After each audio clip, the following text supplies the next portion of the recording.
The Supermoon of May 2012, presented by Science at NASA. The full moon has a reputation for trouble. It raises high tides, it makes dogs howl, it wakes you up in the middle of the night with beams of moonlight stealing through the drapes. If a moonbeam wakes you up on the night of May 5, 2012, you might want to get out of bed and take a look.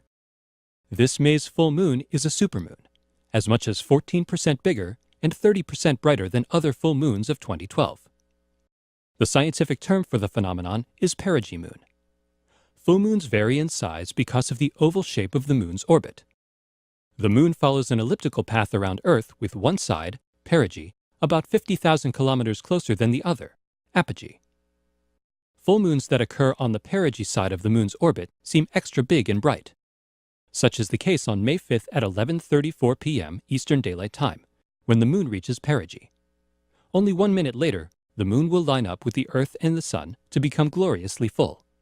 The timing is almost perfect. Okay, the moon is 14% bigger than usual, but can you really tell the difference? It's tricky. There are no rulers floating in the sky to measure lunar diameters. Hanging high overhead with no reference points to provide a sense of scale, one full moon can seem much like any other.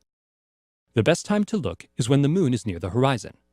For reasons not fully understood by astronomers or psychologists, low-hanging moons look unnaturally large when they beam through trees, buildings, and other foreground objects.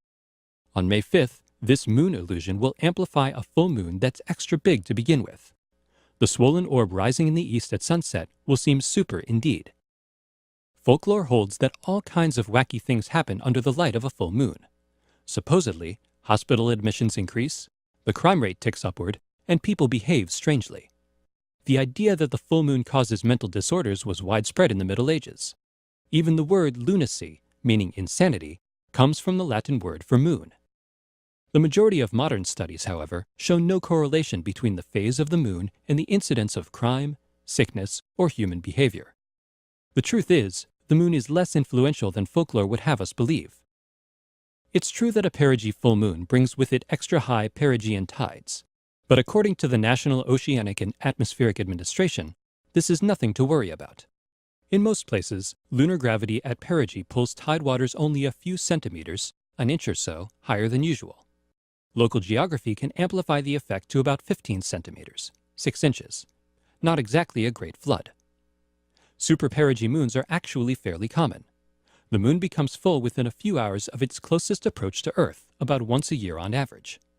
The last such occurrence occurred on March 19, 2011, producing a full moon that was almost 400 kilometers closer than this one. As usual, no trouble was reported. That is, unless you count a midnight awakening as trouble.